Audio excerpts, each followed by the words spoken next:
3, 2, 1, al aire. Acción Ciudadana.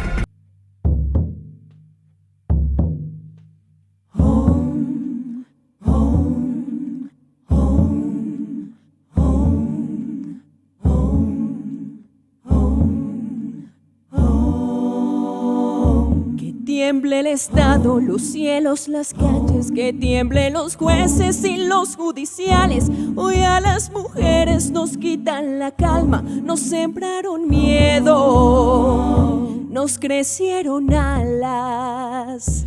A cada minuto de cada semana nos roban amigas, nos matan hermanas, destrozan sus cuerpos, los desaparecen. No olviden sus nombres, por favor, señor presidente. Por todas las nazas luchando en el Cauca, por todas las mujeres reincorporadas, las niñas en Vera que han sido violadas, por las campesinas todas colombianas. Cantamos sin miedo, pedimos justicia, gritamos por cada desaparecida. Que resuene fuerte, nos queremos vivas, que caiga con fuerza el feminicida.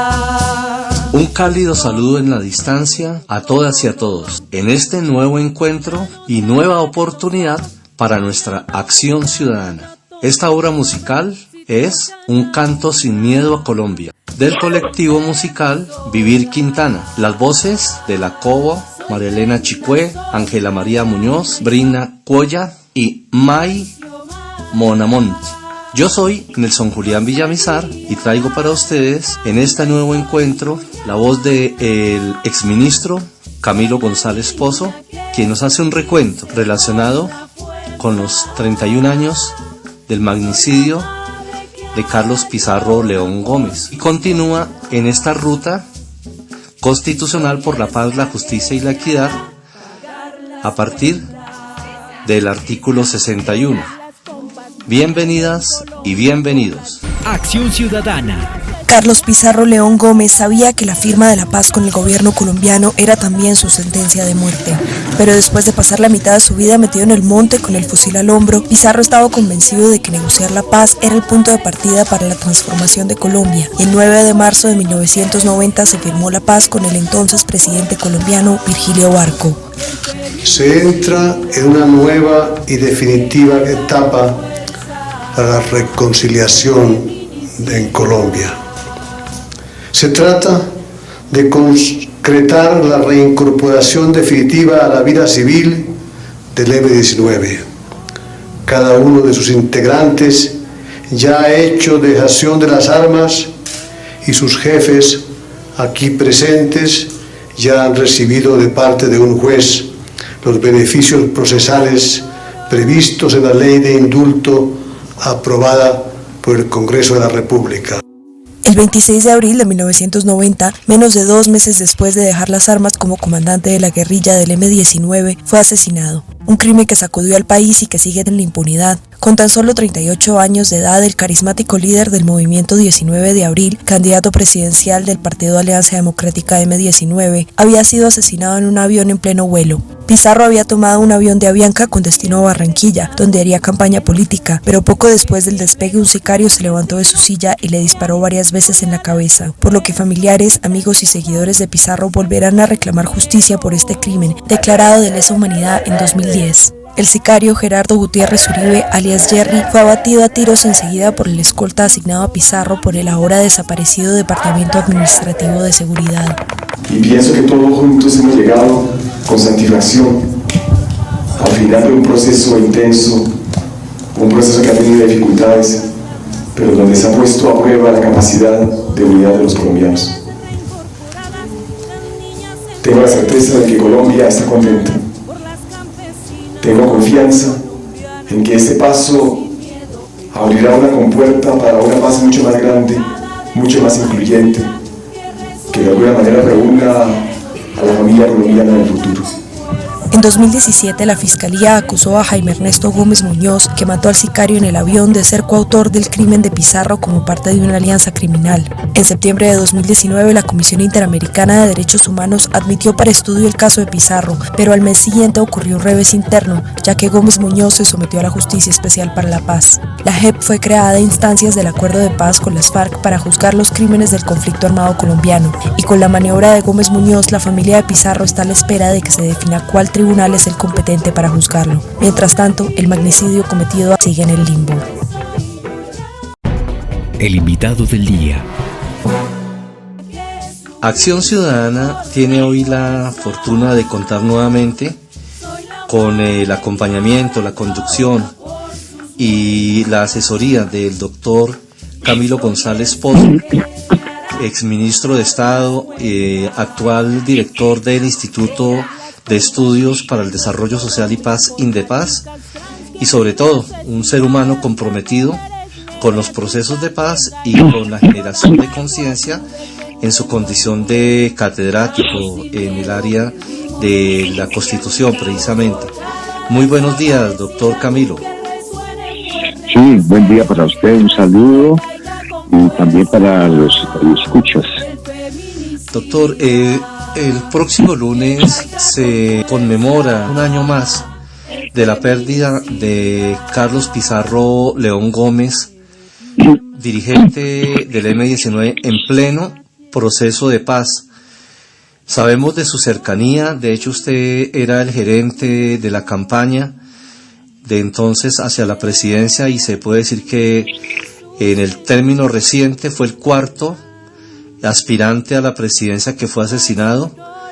6 ha tenido nuestra historia si sumamos el de Jorge Eliezer Gaitán y posteriormente el del doctor Álvaro Gómez Hurtado, pero en pleno proceso anterior a lo que conocimos como la Asamblea Nacional Constituyente, después de Jaime Pardo Leal, Luis Carlos Galán, Bernardo Jaramillo Osa y Carlos Pizarro León Gómez. Entonces, yo quiero conocer su apreciación al respecto, que nos comparta cómo fueron esos momentos y cuál es su sentir y su pensar respecto a ese proceso. Pues son 31 años, como dice, ese abril, tan de ingrata recordación, cuando recibimos la noticia del asesinato de Carlos Pizarro León Gómez, candidato presidencial en ese momento, cuando estaba levantando vuelos el avión en que iba precisamente para una actividad de campaña electoral, y a los pocos minutos un sicario contratado por Carlos Castaño, pero parte de una orden dada desde otras alturas, dispara en la cabeza, en el asiento de atrás donde él se ubicaba, y pues eso produce su rápido deceso. El avión retorna rápidamente a Bogotá, es llevado a la clínica cercana al aeropuerto, y allí pues dan la noticia de que Carlos Pizarro ha muerto.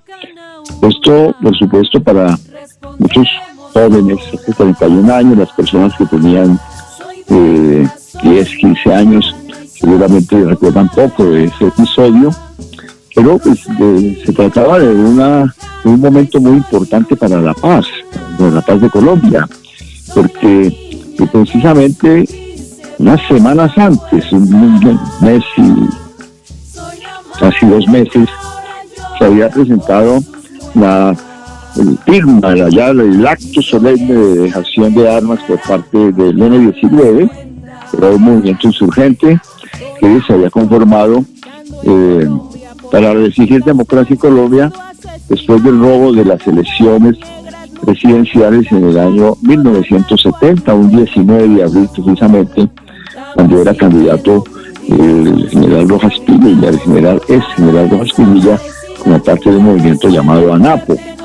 Y a raíz de esa situación fue que se produjo toda esta reacción de jóvenes, de oficiales de las Fuerzas Armadas, de la Fuerza Pública, y de muchos sectores urbanos que protestaron precisamente contra esa situación.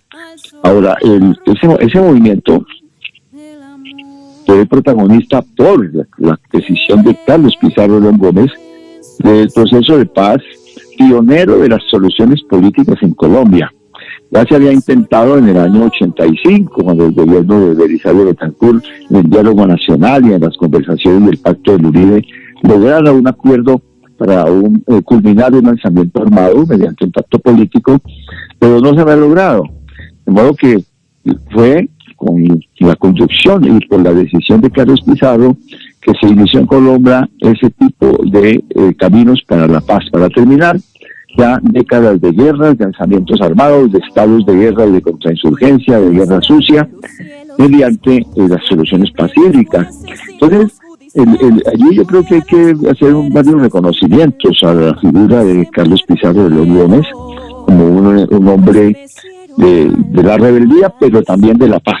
Yo creo que y se le recuerda por las dos cosas, pero de manera muy especial por su determinación en un momento dado de la historia, de decir, vamos por el camino de la paz, vamos a transformar a Colombia. Eso se vio cuando tomó la iniciativa de llamar al gobierno de Barco entonces y decirles, queremos iniciar un proceso, cuando el gobierno de Barco no tenía realmente una oferta importante en materia de solución política, porque se venía el fracaso del intento de negociaciones en el gobierno de Betancur. Fue Pizarro el que tomó esa decisión de iniciar ese proceso de paz. Tuve la fortuna de estar en el sitio y en la hora en la cual él estaba asumiendo esa determinación y ver su papel fundamental por encima de cualquier otro dirigente del M-19, y en ese momento en contravía de la coordinadora guerrillera, donde estaban con las FARC, el ELN y otras organizaciones, toma esa determinación de ir a la negociación. Esa negociación se desarrolla en lo que se llamó el diálogo, los diálogos por la paz. Eso se hizo un campamento en Santo Domingo, Cauca, donde se encontraban con el gobierno, y allí se llegó a unos acuerdos. Y la primera demostración de la grandeza de Pizarro habría que verla cuando se rompieron esos acuerdos, porque en el Congreso de la República se hundió el proyecto de reforma constitucional que incorporaba una serie de posibilidades democráticas, entre ellas el referendo y de una constituyente. Eso se cayó porque el gobierno decidió que al haber sido aprobado como parte del proyecto una iniciativa sobre la extradición, era preferible hundir el proyecto que permitir la infiltración dentro de esa reforma de la influencia de los grandes carteles y particularmente del cartel de Medellín con Pablo Escobar, y hundieron la reforma. La grandeza de Carlos Pizarro es que, hundiéndose la reforma a principios de diciembre de ese año 89, el mismo Pizarro reúne a toda la dirección del M-19 y les dice, a pesar de que el gobierno consideró otras prioridades y el acuerdo se ha desfigurado y se ha postergado o se ha hundido, vamos a promover un acuerdo directo con el pueblo a través de una asamblea constituyente. Y hacen una declaración el 17 de diciembre de ese año, en la cual se llama a un pacto constituyente con el pueblo. Es una declaración histórica, porque demuestra de un fracaso, de una adversidad, cómo se recupera una bandera, y eso fue uno de los componentes fundamentales para que se diera nacimiento a la papeleta de marzo, que se mete a las urnas también en el momento en el que Carlos Pizarro era candidato. Yo fui gerente de esa campaña, lo acompañé y, por supuesto, acompañé el proceso de la papeleta que se venía gestando desde el año 86 en Colombia en el Comité Constituyente o Pro-Constituyente. Entonces es un momento de grandeza ante una adversidad, poner por encima un objetivo de paz, y yo creo que eso abrió muchísimo camino, marcó lo que sería toda una perspectiva que hasta hoy está vigente, que es el camino de un proceso constituyente para la paz.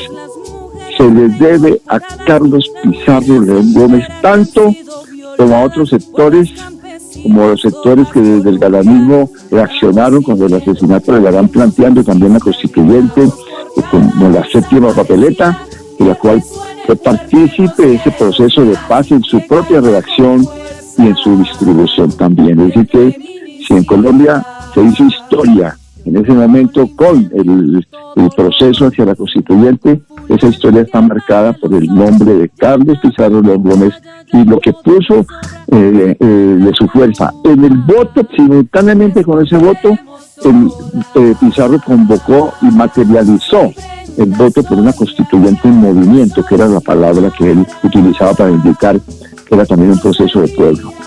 El asesinato de Carlos Pizarro vuelve a mostrar que esa decisión de paz estaba arraigada y era muy profunda en el país, y eso se mostró en la determinación que se toma y que encabeza Antonio Navarro Wolf, de no obstante haberse cometido semejante magnicidio, continuar con el proceso de la paz y continuar el camino hacia la presidencia de la República y hacia la Asamblea Constituyente.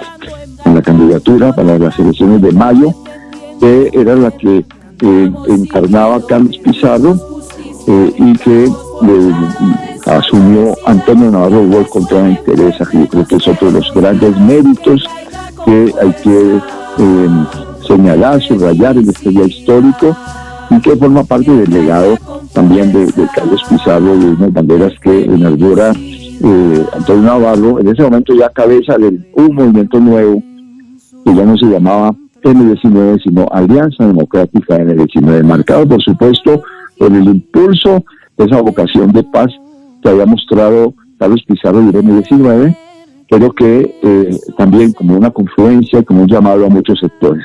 Eso fue todo eso. Yo creo que fue un momento de grandeza donde el espíritu de Carlos Pizarro se materializó en la continuidad de un proceso. Hay que decir que pues Carlos Pizarro fue un constructor de toda esa dinámica.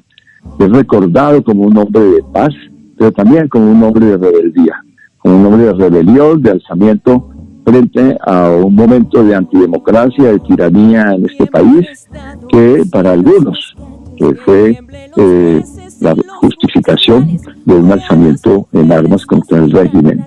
Pero yo creo que hay que mirar lo que es la grandeza de un líder cuando no se enamora de sus propias palabras, de sus construcciones, ni de su propio lastre, sino que sabe cuando ha llegado la hora de cambiar radicalmente y tomar una decisión que yo diría casi unilateral, porque del lado del Estado hubo fallas que pusieron en peligro ese proceso, pero hubo una fuerza desde esa convicción de paz de Carlos Pizarro al cual este país debe mucho más de lo que efectivamente se le está reconociendo en la hora actual.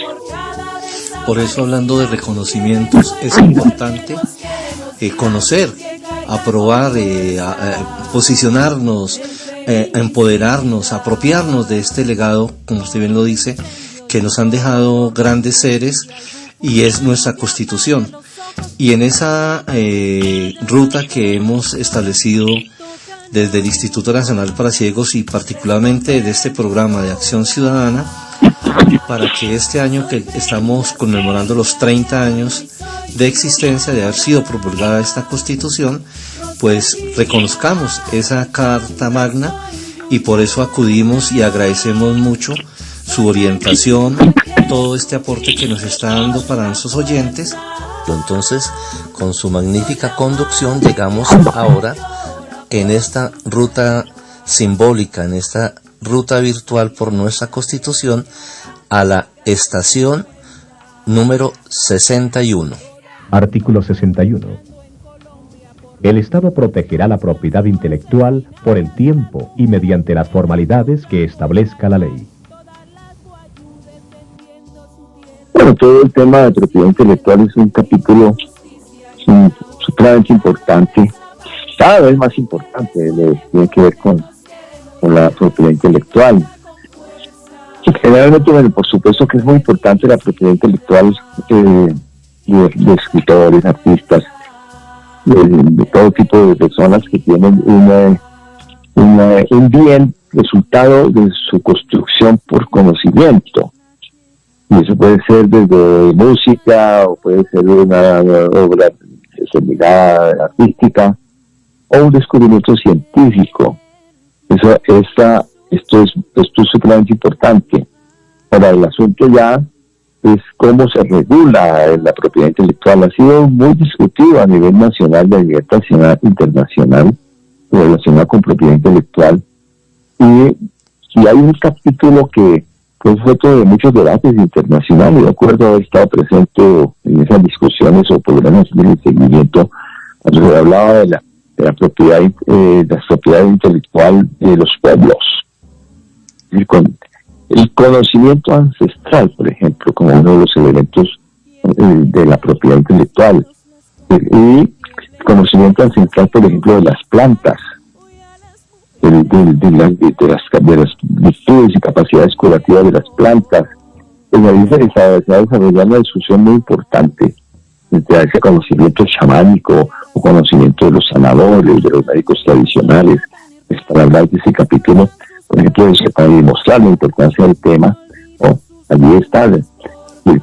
Cuando llegan algunos laboratorios de empresas farmacéuticas a un territorio, y van y patentan pues jugo de naranja, o patentan la hoja de coca, o patentan la marihuana, o patentan plantas y sus principios activos, de manera que han sido utilizados, reconocidos, identificados y forman parte de las culturas ancestrales, milenarias de pueblos.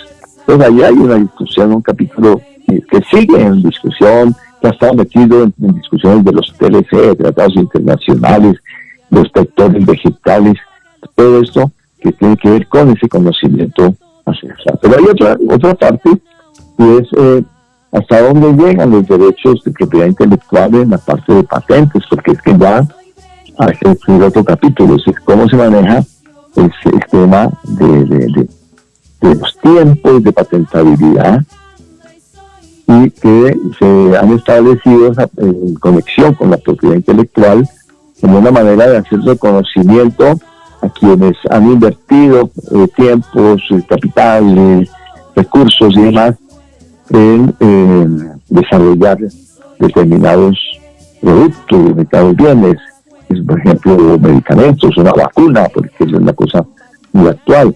La propiedad intelectual de las vacunas contra el COVID. ¿Por cuánto tiempo? ¿Cuál es la base de esa propiedad intelectual? Hay toda una discusión sumamente importante, ¿no? Incluso hay preguntas. Si los estados se asociaron con empresas, con laboratorios, con universidades para desarrollar determinada vacuna, y tuvieron una participación a veces dominante en los presupuestos, porque esas vacunas no son de propiedad de la humanidad. Y hasta dónde llega el derecho al monopolio del conocimiento en razón del derecho de la propiedad intelectual. Entonces, todas discusiones sumamente importantes que no desconocen el principio de respetar la propiedad intelectual, pero que muestran todas las aristas que tiene esta problemática y la necesidad de la regulación. Por eso el artículo 61 dice que se protegerá la propiedad intelectual por el tiempo y mediante las formalidades que establezca la ley. Esa expresión está en muchos artículos, y es, se reconoce el derecho y luego se dice, será reglamentado por ley.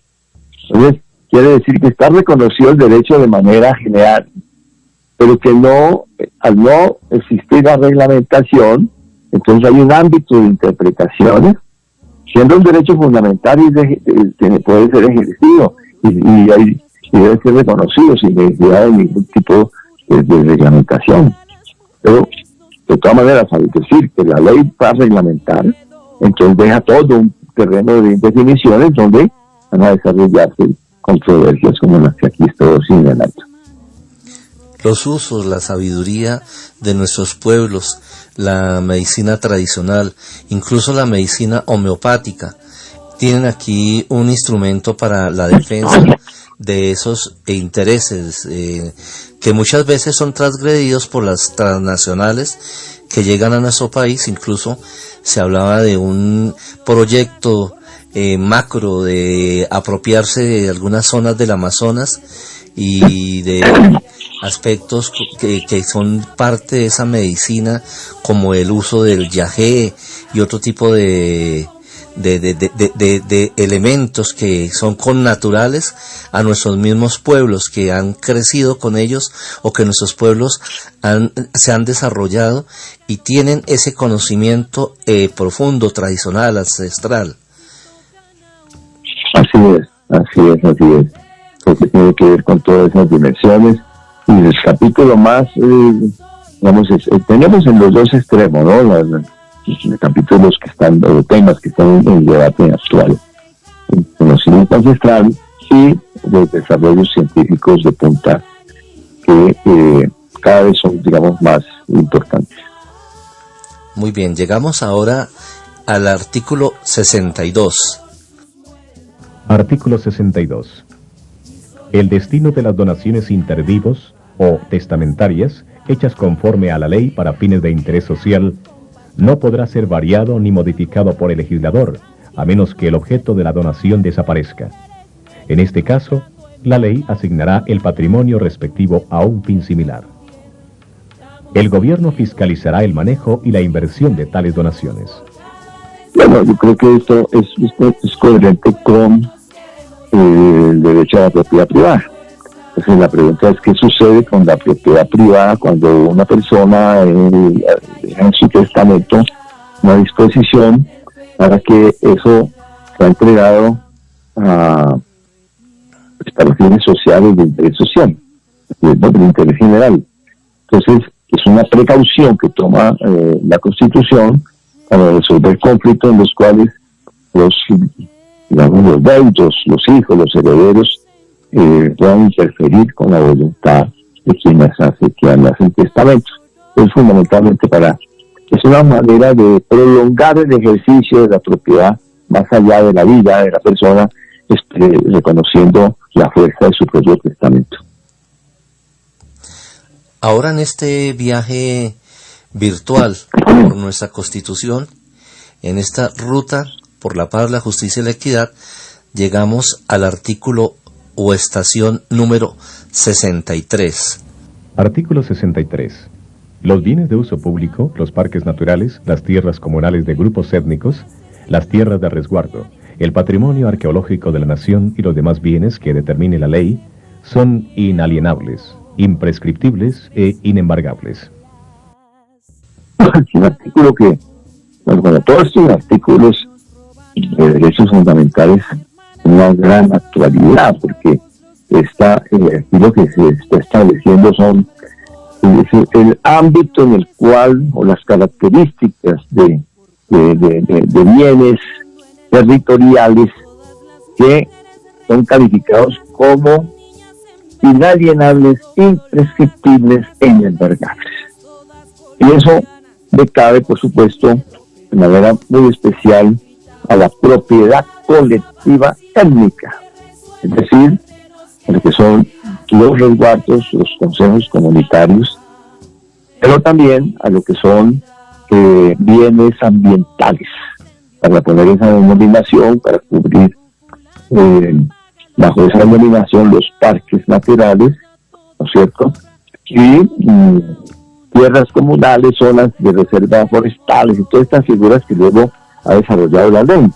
En la segunda parte de Acción Ciudadana continuaremos con el exministro Camilo González Pozo en este recorrido virtual por cada una de las estaciones que son los artículos de nuestra Constitución, de nuestra Carta Magna, que hemos denominado estaciones en las que nos detenemos, las revisamos pormenorizadamente, con todo detalle, en la voz de nuestros expertos, y así continuamos esta ruta constitucional por la paz, la justicia y la equidad.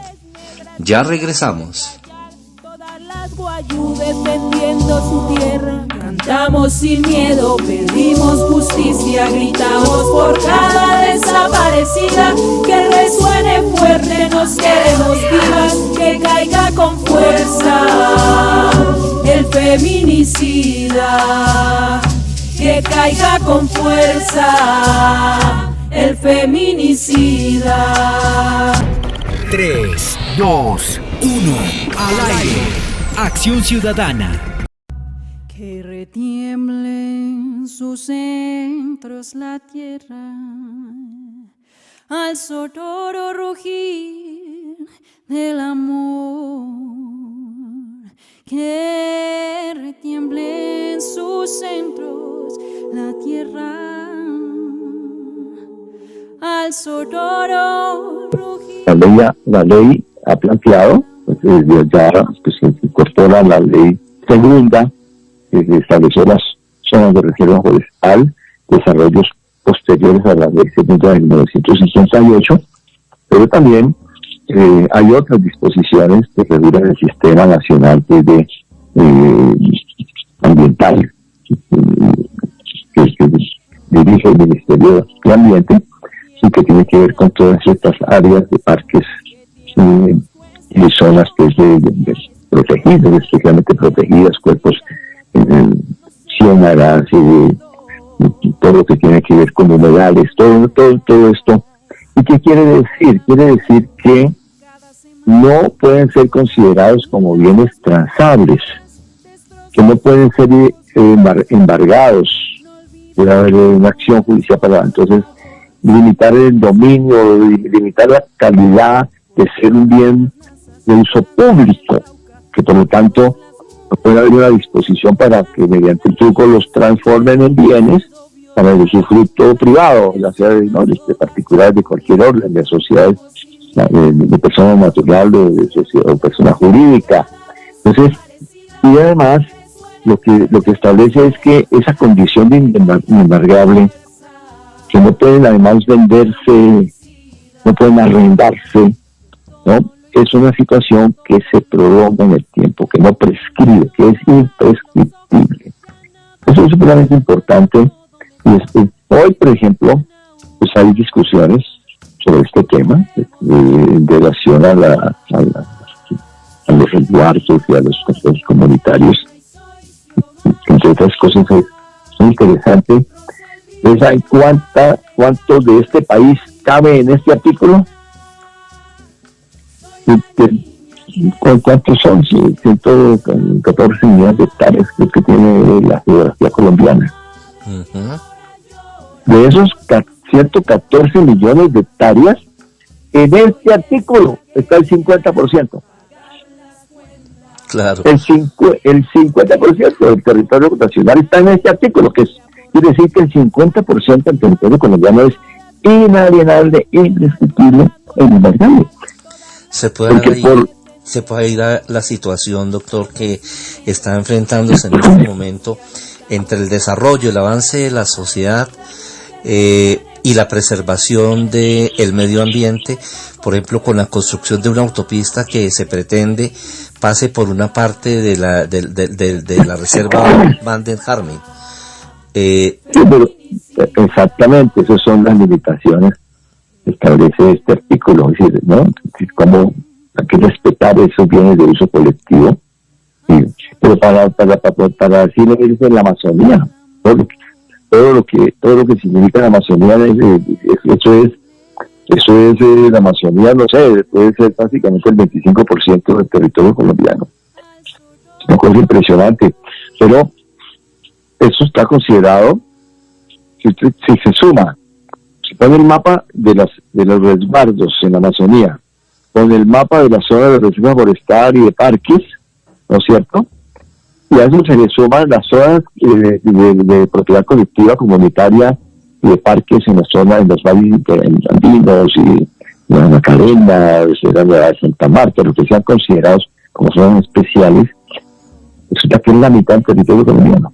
Entonces eso, por supuesto, que plantea muchos dilemas, ¿no? Y bueno, ¿cómo se sustraen tierras que son de reserva forestal?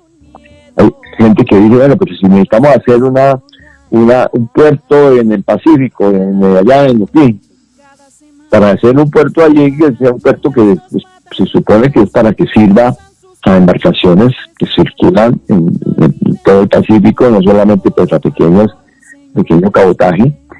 Entonces se supone que tienen que hacer no solamente infraestructura allí, sino vías. Y resulta que toda esa zona, esas zonas de territorios colectivos, son de reserva forestal. Entonces se plantea la tensión, la discusión, ¿no? Eso es inembargable, es imprescriptible, es inalienable, por lo tanto no puede hacerse el puerto o no puede abrirse la carretera. Entonces hay gente que dice no puede parar el progreso. Y entonces allí vienen las discusiones sobre los derechos de los pueblos. Estos pueblos están muy conectados con los derechos territoriales de pueblos, es decir, está muy relacionado esto con el reconocimiento pluralista, pluriétnico que tiene la Constitución colombiana. Y si es un país donde se reconoce la diversidad étnica, lo que está reconociendo 150 etnias en este país, ¿no? Y eso significa que son pueblos originarios, que tienen derechos, que son los que estaban aquí, que era su territorio, su tierra, y que han sido constreñidos cada vez más por la ocupación de su territorio. Entonces, el asunto es la tensión entre los derechos de pueblos originarios y el concepto de desarrollo que en un momento determinado la sociedad reclama como lo que es de conveniencia de todos, ¿no? Pero pues entonces establece mucha discusión, es decir, ¿será que la gente de Chocó quiere que todo el Chocó sea como Buenaventura? ¿Ese es el futuro del Chocó? Porque son tierras de propiedad colectiva y de zonas de reserva forestal y toda. Entonces los grandes inversionistas dicen, no, ¿cómo así que tanta tierra para esos negros? ¿No? Y comienzan a desarrollar esos discursos racistas, ¿no? Y entonces dicen, no, el progreso es que se hagan las autopistas, las carreteras y que lleguen las multinacionales, los grandes inversionistas, y ahí entran en choque, en contradicción con la propiedad que en la Constitución declara inembargable, imprescriptible y inalienable. Lo mismo en relación a parques, ¿no? Resulta que, vamos a ver, ahora se habla mucho de Chiribiquete, un gran parque, eso es una conquista, que es de todo el reconocimiento a los gobiernos y al gobierno de Santos que ultimó ese proceso para declarar como parque de esa zona.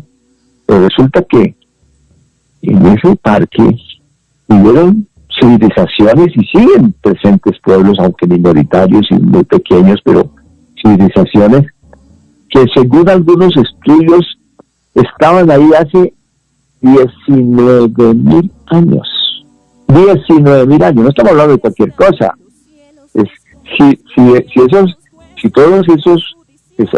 Hay como más o menos 70.000 dibujos, para ponerlo de esa manera, con ese lenguaje cotidiano, que están en las paredes de toda esa zona, en las cuevas, en las montañas, en todos esos, son murales con las historias impresionantes, algo que este país no conoce todavía suficientemente. Hace 19.000 años. Hay algunos historiadores que dicen que este continente fue poblado por el estrecho de Bering y que eso comenzó por allá en el año 20.000 y que antes de Cristo, y que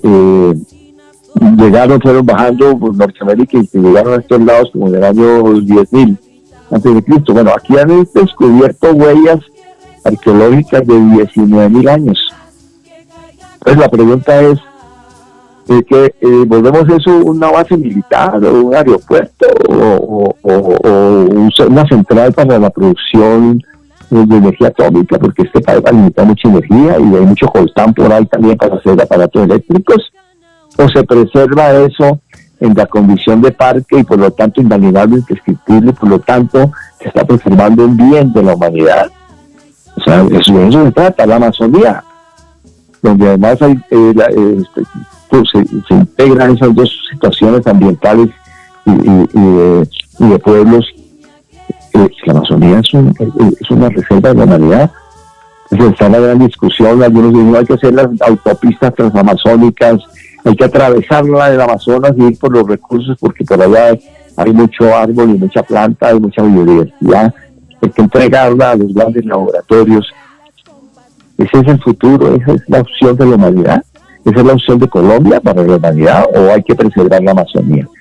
Entonces este artículo Es un artículo que nos está abriendo los ojos y nos permite fundamentar todo un concepto de cuál debe ser el futuro de este país. Y bueno, y lo que parece es que hay algunos que no entienden que la preservación de los bienes, estos bienes, parques naturales, tierras comunales, tierras de resguardo, patrimonio arqueológico y demás bienes, no, son inalienables. Entienden que además esto no es solamente por una razón de derechos culturales y demás técnicos, sino que también es algo de supervivencia de la sociedad. ¿Qué pasa con Bogotá si se acaba el 20% o el 30% de la Amazonía, que ahora están acabando 100.000 hectáreas al año están deforestando en este momento? Todos los días están deforestando y acabando con la Amazonía. Si hacemos una escalada de explotación extractivista para acabar con la Amazonía, se acaba el agua en la zona andina, porque la Amazonía es sobre todo una producción de agua.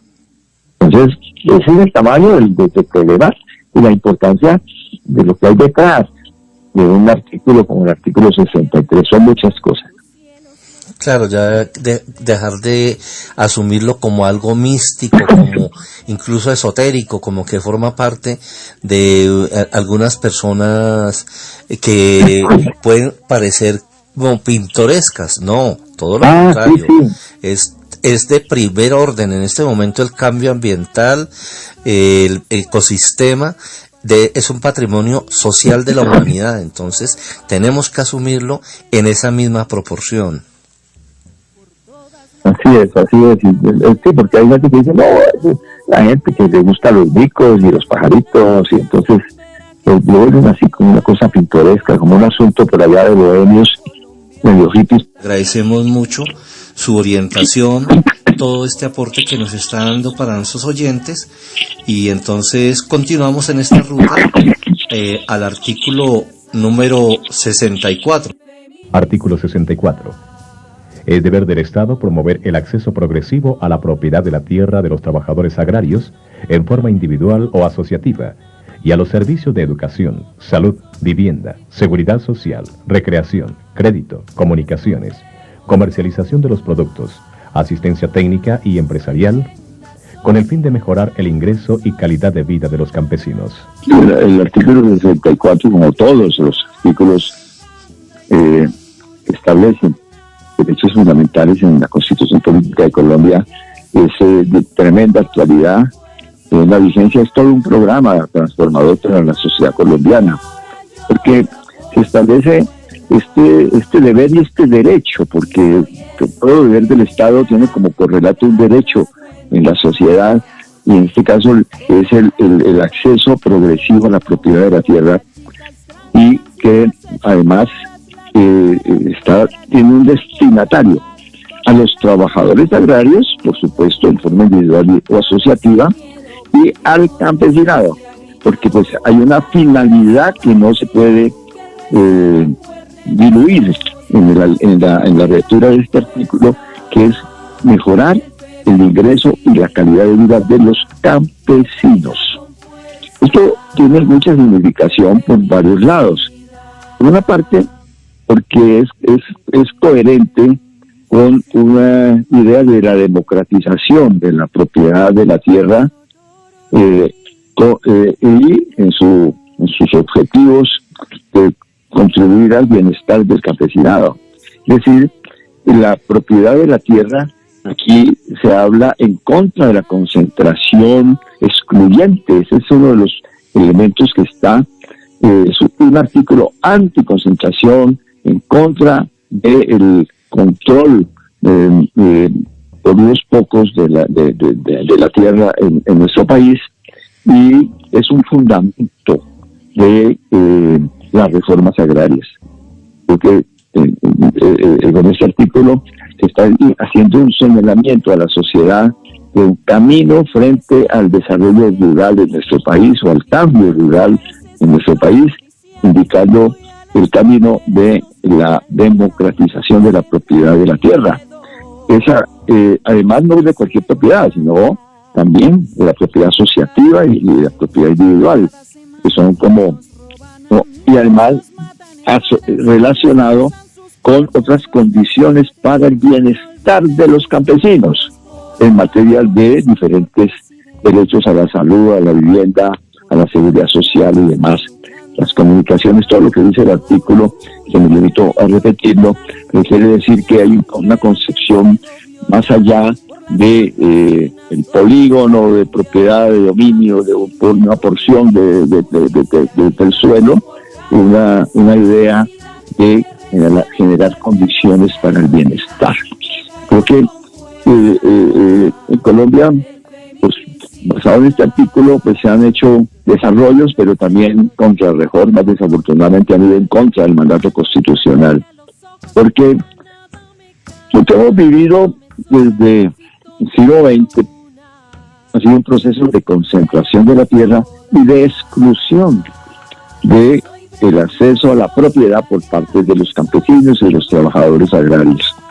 Ese ha sido, y hemos actuado en Colombia en contra de lo que es este espíritu de este mandato constitucional, y hemos tenido, por lo tanto, sobre todo un privilegio al acceso a la tierra para grandes extensiones latifundistas o para la concentración de tierras para megaproyectos agroindustriales,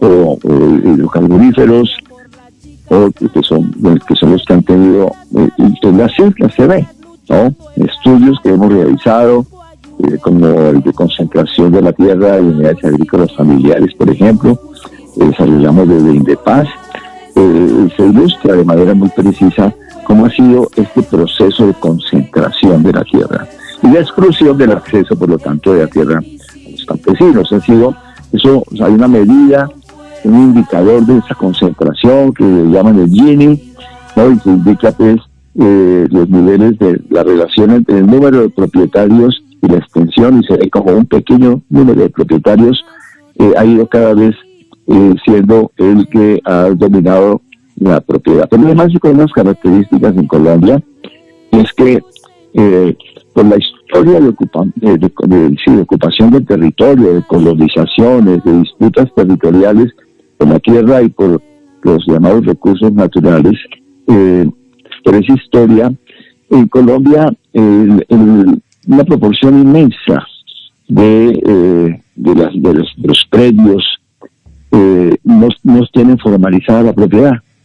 Si no tienen en la notaría los papeles en orden para que se diga este es mi piso de propiedad y por lo tanto yo puedo ejercer mi dominio y hacer las transacciones que considere en función del derecho a la propiedad que se ha consagrado y se ha reconocido mediante un título, sino que son posesiones de hechos, son situaciones no formalizadas, informales, resultado de procesos largos de colonización, pero sobre todo de pugnacidades, de desconocimiento y de presiones que han existido en la historia de Colombia contra la propiedad campesina, para cada vez irlos empujando hacia la frontera agrícola a hacer colonización, a hacer lo que llaman hacer desmonte, a tumbar frontera agrícola, a hacer deforestación.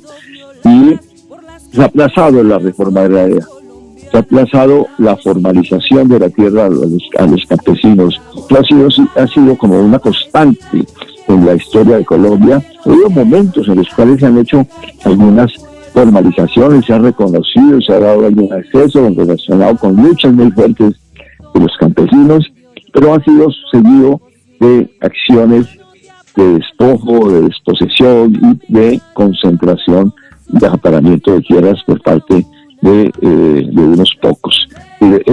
Desafortunadamente tenemos nosotros la dificultad para la realización de un mandato constitucional. Y hoy tenemos, por ejemplo, el caso de la importancia que se le ha dado para los acuerdos de paz al tema de la tierra. Y dentro de eso, al acceso a la tierra para los campesinos y sectores pobres. Por eso, en el acuerdo de paz se habló de la conformación de un fondo de tierra y se estableció que en el lapso de una década y 2 años, aproximadamente 12 años, se haría la entrega de 3 millones de hectáreas a campesinos pobres. Acceso por el lado de entrega material, física, de nueva tierra, de tierra adicional a campesinos y tierra, a campesinos pobres que estaban en la posibilidad de producir, de utilizarla. Y ese es un mandato que muestra la importancia para la paz, para la tranquilidad, para el progreso, para el bienestar, para la convivencia, de darle unos caminos de solución a lo que ha sido una inequidad en el manejo, en el tema de la tierra en Colombia. Ahí vamos, ya han pasado 4 años de ese acuerdo, que debería, según los planes y cálculos racionales que se hicieron, a esta altura haberse hecho la entrega por lo menos un millón, el primer millón de hectáreas entregadas a pequeños campesinos en el país. Y según la información más reciente de la Procuraduría, entrega física, no papeles de promesas que digan tenemos tierras de los narcotraficantes que han sido objeto de extinción de dominio, o tenemos unas tierras baldías por allá. No, no, entrega física, 32.000 hectáreas o más. Y la diferencia entre 32.000 y 1 millón que debería ser para ir hacia el año 30 y pico a haber garantizado los 3 millones. No hay una voluntad para hacer cumplir este mandato constitucional.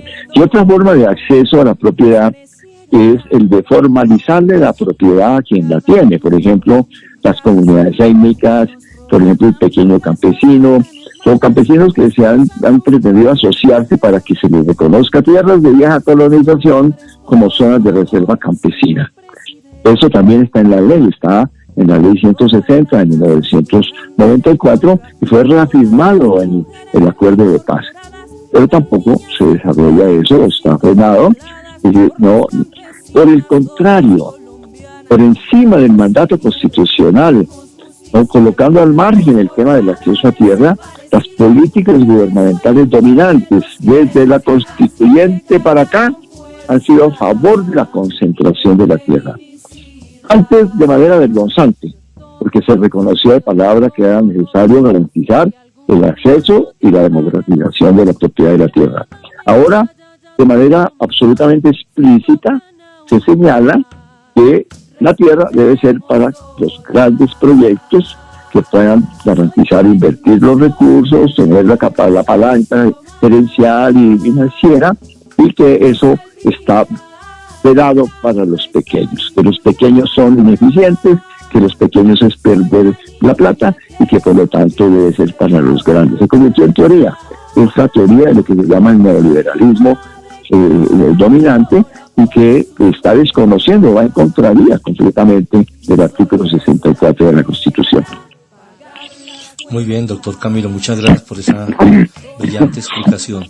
Ahora, en esta ruta constitucional por la paz, la justicia y la equidad, que precisamente es lo que pretendemos aportar desde todos los sectores y desde la base social, es parte de nuestra tarea.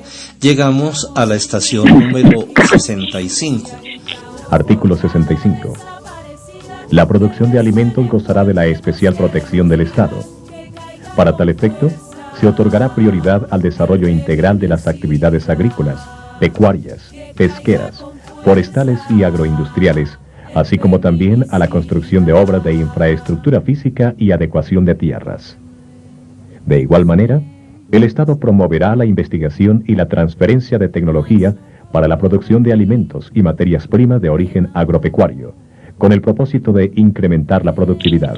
Sí, también yo creo que es muy importante el de la protección especial a la producción de alimentos, que está muy asociada a una figura pues que es utilizada en ciertos medios académicos y sociales de la seguridad alimentaria, es decir, que la sociedad debe, y el Estado por supuesto, debe tener como un elemento fundamental el que la alimentación esté garantizada, y que existan condiciones en la actividad interna para que esa alimentación esté garantizada.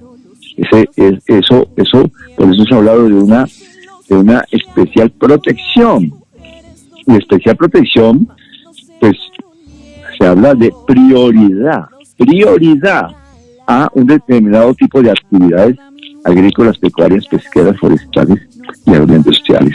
En ese enunciado, fíjense que hay una serie de palabras, pero allí vemos que de nuevo tenemos una tensión entre lo que dice la Constitución y lo que son las políticas de los gobiernos y la dinámica económica que se ha venido imponiendo. Porque allí, por supuesto, de nuevo, si se habla de la producción de alimentos, entonces la prioridad se le da a los proyectos, macroproyectos forestales y agroindustriales. Pues por eso tenemos una situación ahora, incluso con medidas como el Tratado de Libre Comercio y varios tratados, pero pues particularmente el que se hizo con los Estados Unidos, otros tratados que abrieron la economía a la importación de excedentes agrícolas de productos incluso subsidiados en esos países, que son la norma es el subsidio a los productos agrícolas en Norteamérica y en Estados Unidos, Canadá y en Europa, ¿no es cierto? Y se precipitó una crisis brutal de la agricultura. En la Constituyente se aprobó esto. E inmediatamente después el propio gobierno del presidente Gaviria, del cual yo fui ministro, ¿no?, definió la ruta de la más rápida apertura que culminó en estos tratados internacionales y en un concepto de economía en el cual se privilegiaba los grandes proyectos exportadores de alta productividad, de monocultivos y etc., ¿no?, posibilidades de mecanización. Se privilegiaba con el argumento de que era mucho más eficiente aprovechar esas llamadas ventajas comparativas e importar los alimentos. Hemos llegado a una situación en la cual Colombia, que era productor de maíz, se convirtió en importador de maíz. Las arepas que nos comemos, que venden en las tiendas o en los supermercados, en su inmensa mayoría son hechas con productos importados. Y lo mismo para el frijol, lo mismo para elementos básicos de la canasta alimenticia del pueblo colombiano, pasaron a ser importados, es decir, las importaciones agrícolas. Y por supuesto se dejó de considerar la producción de alimentos en la economía campesina, en la pequeña y mediana empresa, como el elemento prioritario. Con mis agradecimientos al doctor Carlos Alberto Parra Duzán, director general del INSI, quien posibilita este espacio de acción ciudadana, a Henry Díaz, coordinador de la emisora INSI Radio, a Joshua Villamizar León, que desde su estudio de grabación Danke Production hace realidad este encuentro semanal. Y reiterando mi gratitud al doctor Camilo González Pozo, me despido con todo afecto hasta nuestro próximo encuentro. Un fuerte, cálido, virtual y muy fraterno saludo a todas y a todos en la distancia.